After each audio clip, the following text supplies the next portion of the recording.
utawala wake Solomono alijenga hekalu kwa Bwana.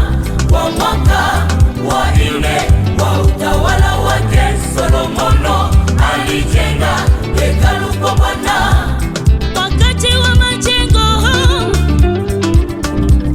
hakukusikika mulio wa nyundo wala sauti ya chombo cha chuma, maana mawe yote ya majengo yalichorwa na kutengenezwa kwenye kiwanda mbali na majengo, ili yasibomoe sehemu ya jengo ambalo limewekwa tayari. Mawe yaliletwa yakiwa tayari, mawe yaliletwa yakiwa tayari kwa majengo.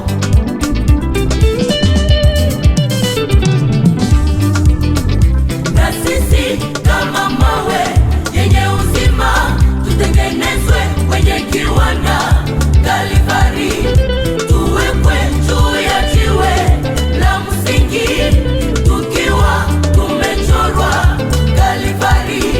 Na sisi kama mawe yenye uzima tutengenezwe kwenye kiwanda Kalvari, tuwekwe juu ya jiwe la msingi tukiwa tumechorwa Kalvari.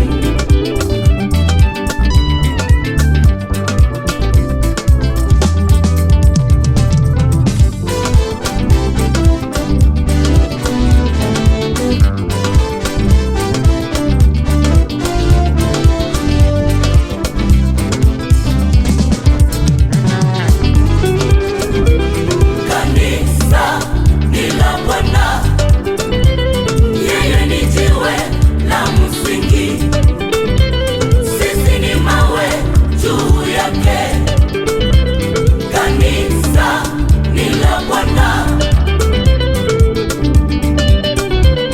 kanisa ni la Bwana wala si la mwanadamu. Kanisa ni la Bwana wala si la watumishi. Kanisa ni la Bwana wala si la waongozi. Alilinunua kwa bei ya damani. Kanisa ni la Bwana.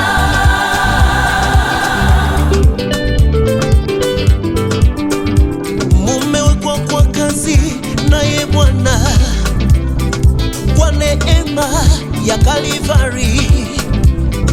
Wasimamizi wa shirika, wasimamizi wa idara, wasimamizi wa jimbo na masharika, wasimamizi wa vituo na waimbaji, tutumike kwa woga mbele ya Bwana.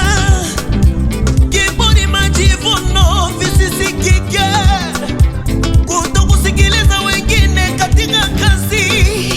Kanisa si letu, ni la Bwana. Kanisa ni la Bwana. ujumbe huu tutangaze kwa shindo kubwa, watu wote wajue ya